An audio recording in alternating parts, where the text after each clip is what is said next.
Honorable deuxième vice-président du Sénat, messieurs les membres du Conseil supérieur de la magistrature, la cérémonie de ce jour, dans ce magnifique cadre du fleuve Congo Hotel, un cocktail sera servi. À cet effet, nous vous demandons de vous laisser guider par le protocole.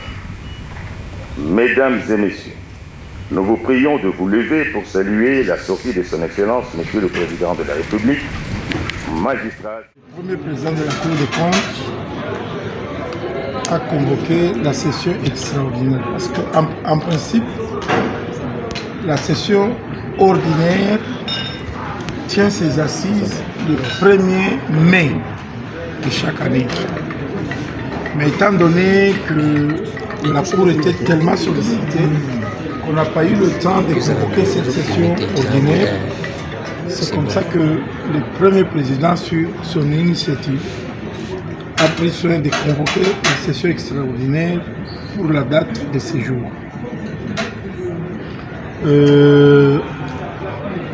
La session a pour objet d'examiner les modalités de recrutement des magistrats, parce que vous savez bien que la République démocratique du Congo, c'est un sous-continent. Et la Cour des comptes, qui est une juridiction financière, qui a compétence sur tout le territoire de la République démocratique, n'a que 52 magistrats.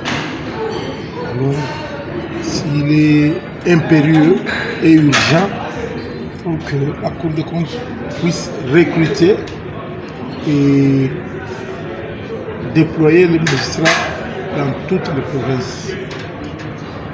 Et le deuxième point à l'ordre du jour, c'est la promotion des magistrats, parce que selon la loi organique sur la Cour des comptes, le magistrat a droit à une promotion lorsqu'il accomplit 3 ans dans un grade. Donc on va examiner la question. Et le troisième point à l'ordre du jour, c'est la mise à la retraite. Donc il y a des magistrats qui ont atteint 70 ans d'âge, soit 35 ans de service. Donc on va examiner leur dossier pour voir s'ils sont éligibles à la retraite. C'est un peu ça. Alors ça c'est une question... Non, dire que les magistrats sont en situation irrégulière, c'est faux. Comment les magistrats vont être... Comment les magistrats vont être en situation irrégulière? Le magistrat est un esclave de la loi. Le magistrat que vous voyez. Vous savez, un magistrat, c'est un expert. C'est un expert. Dans un domaine donné. Dans un domaine bien précis. Si nous parlons de la détention, il y a des conditions pour détenir. C'est vrai, on dit... la liberté, les principes et la détention en fait une exception. Mais vous croyez que les magistrats arrêtent pour le plaisir d'arrêter? Les magistrats n'arrêtent pas pour le plaisir d'arrêter. Ça c'est de deux. C'est vrai, il y a des brebis galeuses. On ne peut pas nier ça. Mais pour que le magistrat arrête, c'est que les communs des mortels estime que c'est une infraction. Mais le magistrat étant esclave de la loi, lorsqu'il examine, il applique les droits aux faits qui sont reprochés à quelqu'un, il trouve que les éléments constitutifs de l'infraction ne sont pas réunis. Et vous demandez au magistrat de faire quoi?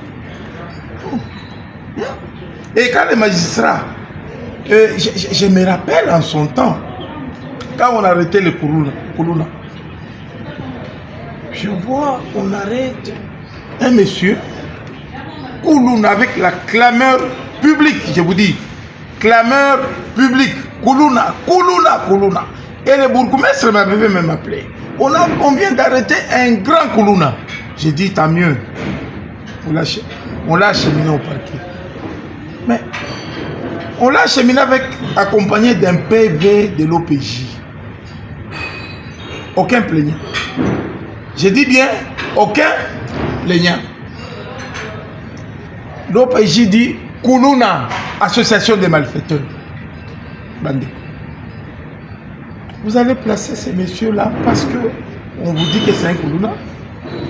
J'ai dit au bourgmestre, c'est bien, poursuivi par la clameur publique, pour envoyer toutes les victimes, les plaignants, vers les parquets.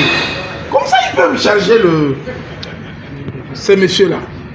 Personne. Je vous dis bien, personne n'est venu charger les messieurs. Mais la prévention, Koulouna.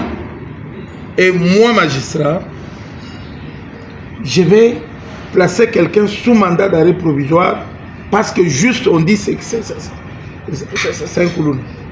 Oui. Donc dans tout ce qu'on reproche aux magistrats, c'est vrai, il y a à boire et à manger. Il y a à boire et à manger, mais dans la plupart des cas, les magistrats font quand même leur travail. Que les comètes des mortels n'arrivent pas à discerner. Concernant la Cour des comptes, c'est la juridiction financière de la République démocratique du Congo. Elle exerce deux types de contrôles. Il y a les contrôles extra-juridictionnels et les contrôles juridictionnels. Dans les contrôles extra-juridictionnels, vous avez le contrôle de gestion. Donc, on peut aller contrôler une entité, une entreprise publique, une entreprise du portefeuille, un établissement public sur la gestion. Comment on agit. On est en train de gérer une entreprise du portefeuille. Comment on est en train de gérer un établissement public. Donc il y a le contrôle de gestion, il y a le contrôle budgétaire. Le contrôle budgétaire implique deux acteurs. Les ordonnateurs. Les ordonnateurs sont les ministres, donc les responsables des institutions et des ministères. Les institutions, c'est par exemple la CENI, par exemple la Cour des comptes aussi. Vous comprenez?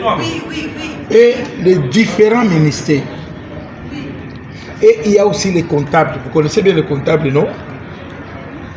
Les deux acteurs. La loi fait obligation aux ordonnateurs, parce que ce sont les ordonnateurs qui engagent les dépenses. On fait obligation aux ordonnateurs, qu'ils soient ministres, qu'ils soient responsables d'une institution, de produire les comptes administratifs. Et la loi fait obligation aux comptables, de produire les comptes de gestion. Ou à la Cour des comptes. La Cour des comptes fait les rapprochements entre le compte administratif et le compte de gestion et elle fait des observations. Vous avez déjà entendu parler de la reddition des comptes? Lorsque le gouvernement exécute un budget, il est fait obligation de rendre compte de sa gestion devant l'Assemblée nationale. Parce que c'est l'Assemblée nationale qui est l'autorité budgétaire. L'Assemblée nationale a autorisé au gouvernement de percevoir les impôts, de percevoir les taxes et d'exécuter les dépenses. Et au finish, il est fait obligation. Moi, autorité budgétaire, j'étais autorisé de percevoir les impôts, les taxes et d'effectuer des dépenses. Au finish, tu dois me rendre compte, moi, gouvernement, et moi, Assemblée nationale, des autorisations que je t'ai données. C'est ça la reddition des comptes. Mais nous sommes un bras séculier. La Cour des comptes est le bras séculier de l'Assemblée nationale. C'est une main experte. Qui vient en appui. Oui. C'est comme ça que le gouvernement envoie toutes les situations de dépenses et des recettes à la Cour des comptes pour examiner ça. Et nous faisons ce qu'on appelle des observations sur l'exécution du budget.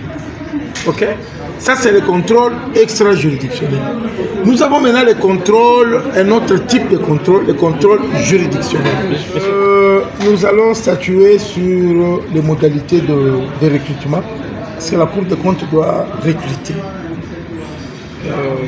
Nous allons statuer sur les modalités. Qui recruter? Combien faut-il recruter? Comment seront-ils pris en charge? Ça, c'est la première question. La deuxième, c'est sur, il y a 2 ans passés, qu'on avait mis à la retraite une dizaine de magistrats à la Cour des comptes. Notre loi nous demande de célébrer leur départ. Nous allons essayer d'examiner toutes les modalités de leur départ. Nous avons le deuxième point qui concerne la promotion. Donc, un magistrat qui a mis 3 ans dans le même grade a droit à une promotion.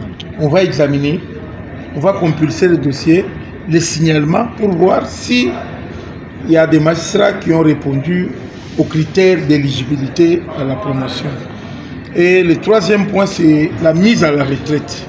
À la Cour des comptes, il faut avoir accompli 35 ans de service ou avoir totalisé 70 ans, 70 ans d'âge. Oui.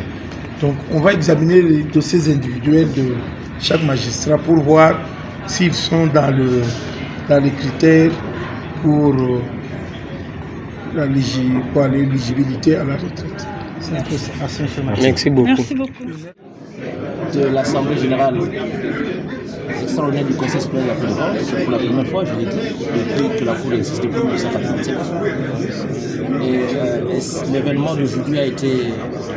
Nous avons été honorés par la présence du chef de l'État. Ce n'est pas rien, on a placé le magistrat suprême.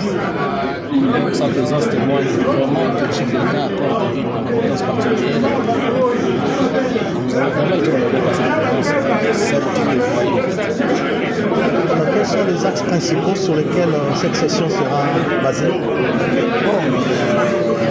Nous allons, il y a 4 points, il y a 4 sujets, disons, qui vont être abordés, examinés lors de cette session. Il y a d'abord le compte de recrutement des magistrats, des nouveaux magistrats, parce qu'on peut vraiment dire qu'il y a une carence à ce niveau-là, l'effectif est insuffisant.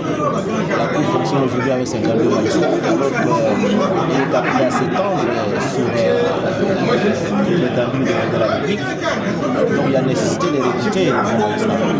Donc le Conseil supérieur va examiner ce cas et faire des propositions. Il y a aussi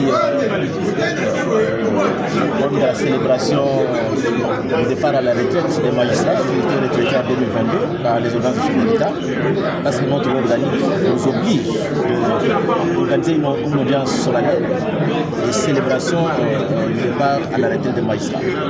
Donc nous allons aborder ce sujet-là. Il y a aussi